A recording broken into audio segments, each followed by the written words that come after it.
You're listening to The Spiritual Bazaar. I'm A, and this is an anonymous podcast by someone on the road to recovery while exploring spiritual paths and the mystery of life.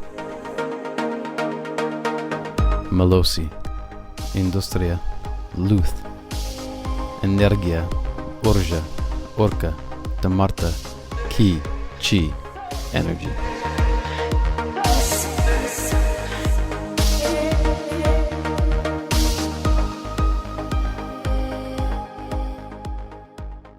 My ally is the Force, and a powerful ally it is. Inside most people, there's a feeling of being separate.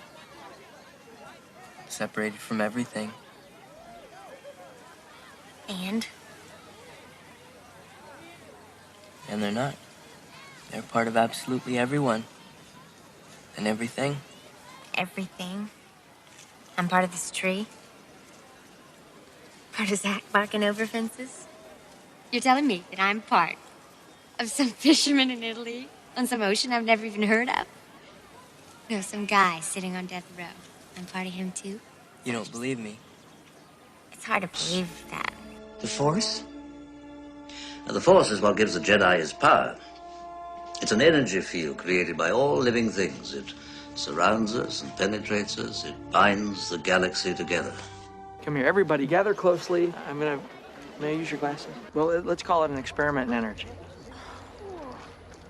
Well, everything there You're is getting this? is made up of some living energy, okay?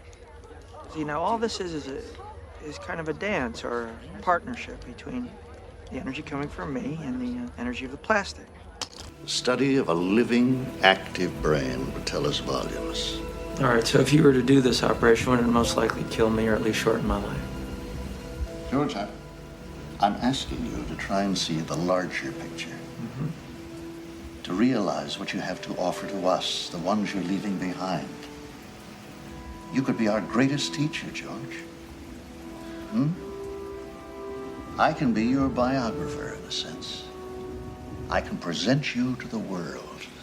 But that's not me. It's just my brain. Do you understand? Look, doctor, I might just have something to say in my last few hours. I just might have something to say. What you're saying is that I have something to teach, and yet you're willing to end me to study my brain under a microscope. And is that all I'm here for? What else? You're not a scholar. I'll tell you what I am, okay? I'll tell you what I think I am. I think I'm what everybody can be. Everyone with a malignant tentacle. No. That just helped me get here. Okay, I mean, anybody can get here. I'm the possibility, all right? I mean, I think you've got this desperate grasp on technology and this grasp on science, and you don't have a hand left to grasp what's important. George. If I had to choose between a George. tumor that got me here and some flash of light from an alien craft, I'd choose the tumor, I would, because it's here, within us. What I'm talking about is the human spirit. That's the challenge. That's the voyage. That's the expedition. Life creates it, makes it grow.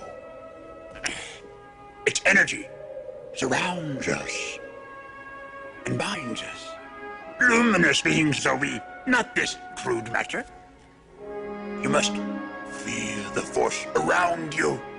Here, between you, me, the tree, the rock, everywhere. I wanted to talk about energy today because the spiritual path, whatever that may be, one requires basic energy. You have to eat. You have to try to feel good. You need energy to work towards developing more energy. But the kind of energy that you want to develop is something that is in line with your spiritual beliefs, or what you think your spiritual beliefs might be. Those clips included Star Wars, Powder, and Phenomena, all great movies. And they all had something in common. That behind the science that is the backbone of modern society is something extremely profound. If you're an atheist, then even then I think you would understand that. I'm going to read something here, and obviously you'll hear less out of me today than normal, and I'd rather share some things with you. So I'm going to read an excerpt from Einstein. It was written for the New York Times Magazine, and it appeared in the November 9th, 1930 edition. Everything that the human race has done and thought is concerned with the satisfaction of deeply felt needs and the assuagement of pain. One has to keep this constantly in mind if one wishes to understand spiritual movements and their development. Feeling and longing are the motive force behind all human endeavor and human creation. In, however exalted a guise the latter may present themselves to us. Now, what are the feelings and the needs that have led men to religious thought and belief in the widest sense of the words? A little consideration will suffice to show us that most varying emotions preside over the birth of religious thought and experience. With primitive man, it is above all fear that evokes religious notions. Fear of hunger, wild beasts, sickness, death. Since at this age of existence, understanding of causal connections is usually poorly developed. The human mind creates illusory beings more or less analogous to itself, on whose wills and actions these fearful happenings depend. Thus one tries to secure the favor of these beings by carrying out actions and offering sacrifices which, according to the tradition handed down from generation to generation, propitiate them or make them well disposed towards a mortal. In this sense, I am speaking of a religion of fear. This, though not created, is in an important degree stabilized by the formation of a special priestly caste which sets itself up as a mediator between the people and the beings they fear, and erects a hegemony on this basis. In many cases, a leader or ruler or a privileged class whose position rests on other factors combines priestly functions with its secular authority in order to make the latter more secure, or the political rulers and the priestly caste make common cause in their own interests. The social impulses are another source of the crystallization of religion. Fathers and mothers and the leaders of larger human communities are mortal and fallible. The desire for guidance, love, and support prompts men to form the social or moral conception of God. This is the God of providence, who protects, disposes, rewards, and punishes, the God who, according to the limits of the believer's outlook, loves and cherishes the life of the tribe or the human race, or even life itself. The comforter in sorrow and unsatisfied longing, he who preserves the souls of the dead. This is the social or moral conception of God. The Jewish scriptures admirably illustrate the development from the religion of fear to moral religion, a development continued in the New Testament. The religions of all civilized peoples, especially the peoples of the Orient, are primarily moral religions. The development from a religion of fear to moral religion is a great step in people's lives, and yet that primitive religions are based entirely on fear and the religions of civilized peoples purely on morality is a prejudice against which we must be on our guard. The truth is that all religions are a varying blend of both types, with this differentiation, that on the higher levels of social life the religion of morality predominates. Common to all these types is the anthropomorphic character of their conception of God. In general, only individuals of exceptional endowments and exceptionally high-minded communities rise to any considerable extent above this level. But there is a third stage of religious experience which belongs to all of them, even though it is rarely found in a pure form. I shall call it cosmic religious feeling. It is very difficult to elucidate this feeling to anyone who is entirely without it, especially as there is no anthropomorphic conception of God corresponding to it. The individual feels the futility of human desires and aims, and the sublimity and marvelous order which reveal themselves both in nature and in the world of thought. Individual existence impresses him as a sort of prison, and he wants to experience the universe as a single significant whole. The beginnings of cosmic religious feeling already appear at an early stage of development, e.g., in many of the Psalms of David and in some of the prophets. Buddhism, as we have learned especially from the wonderful writings of Schopenhauer, contains a much stronger element of this. The religious geniuses of all ages have been distinguished by this kind of religious feeling, which knows no dogma and no God conceived in man's image, so that there can be no church whose central teachings are based on it. Hence, it is precisely among the heretics of every age that we find men who were filled with this kind of religious feeling, and were in many cases regarded by their contemporaries as atheists, sometimes also as saints. Looked at in this light, men like Democritus, Francis of Assisi, and Spinoza are closely akin to one another. How can cosmic religious feeling be communicated from one person to another, if it can give rise to no definite notion of God and no theology? In my view, it is the most important function of art and science to awaken this feeling and keep it alive in those who are receptive to it. We thus arrive at a conception of the relation of science to religion very different from the usual one. When one views the matter historically, one is inclined to look upon science and religion as irreconcilable antagonists, and for a very obvious reason. The man who is thoroughly convinced of the universal operation of the law of causation cannot for a moment entertain the idea of being who interferes in the course of events, provided, of course, that he takes the hypothesis of causality very seriously.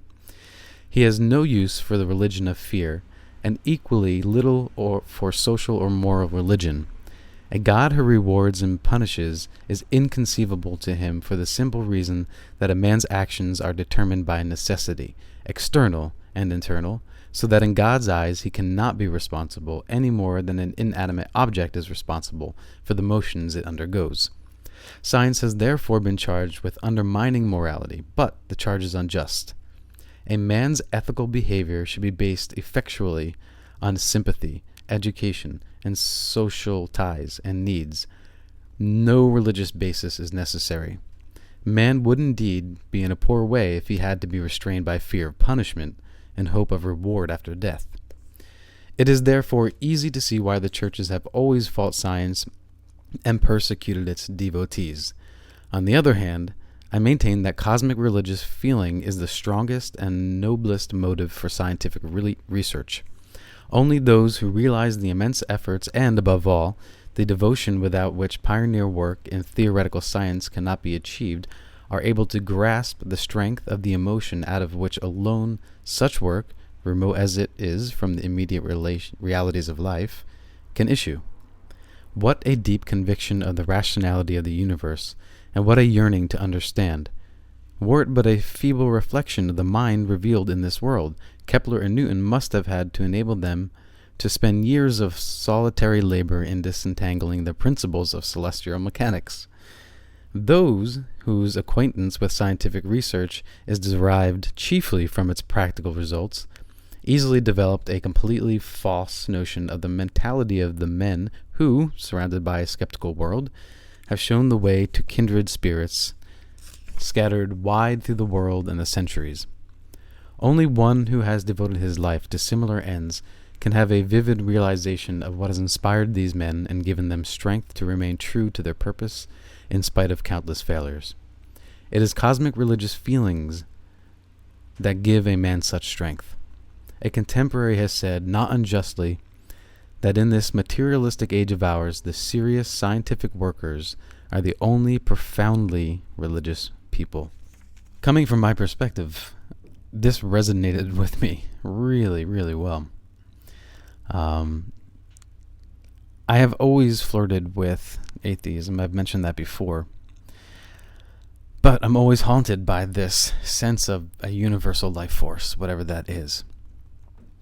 But because I do have faith in science and its discoveries and the importance of the role of science in our modern times, I can't simply turn myself to a way of dogma. I can't. I mean, a lot of that dogma was created and written and made into gospel long before science could help to enlighten us. And there are plenty of atheists out there and scientists that don't need a religion to live ethically and to live morally. How is that possible? It's possible because it's built into the human construct, into our mind, into our brain. We don't have to rely on a religious dogma. Now, if you have a religion that you subscribe to and it works for you, great. But I challenge you to look deeper into science and to see what science has to offer. And like Bill Moyers from PBS, I mean, try to be as open-minded as possible and be open-minded to accept that there might be some fallacies within the construct of that religion.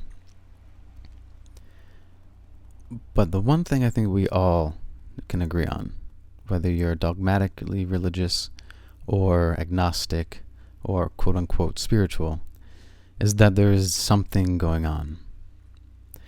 And Einstein refers to this in his passage from the scientist's point of view. And that is this sort of cosmic oneness, the awe of it. And the more time you spend not watching maybe some, crappy television show that is completely mindless, which is nice once in a while, but spend a little more time seeing what is going on with science right now, being observant. Because the majority of the scientists out there are looking for truth.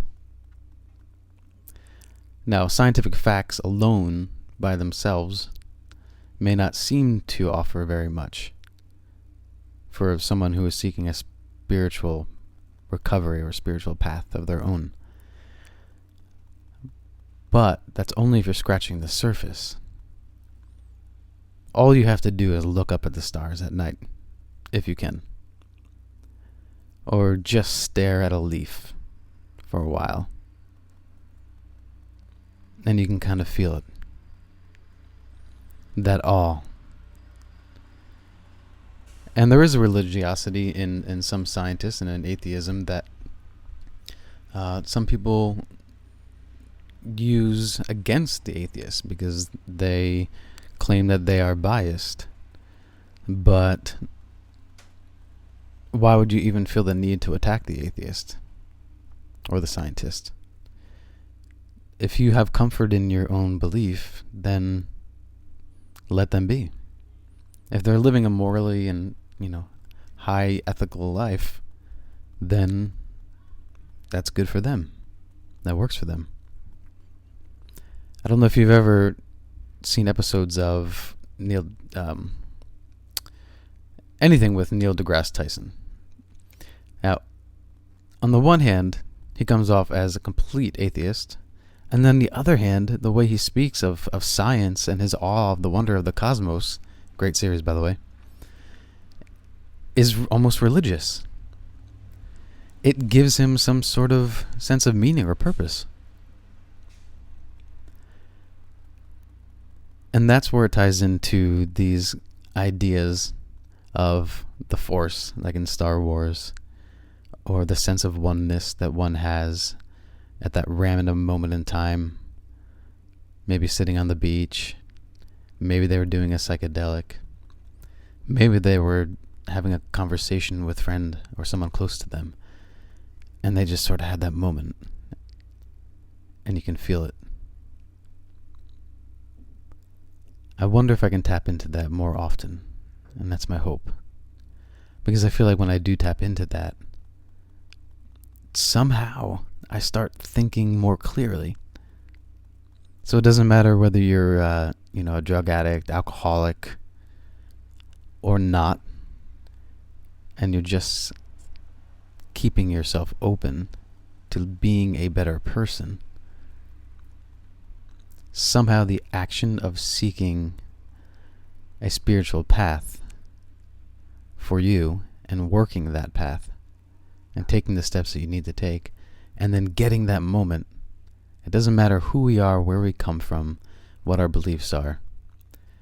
We can all experience that sense of oneness and wonder in it all. And you don't need some almighty to say, you will be punished if you don't do X, Y, and Z. But you will be rewarded if you do A, B, and C. Okay, so I think we'll leave it there for part 1 of energy. Feel free to contact me via email through the website, spiritualbazaar.com. Or you can leave a comment on the Instagram page, and the handle for that is @spiritualbazaar. Alright, until next time, let the mystery take you. May the force be with you. Be well.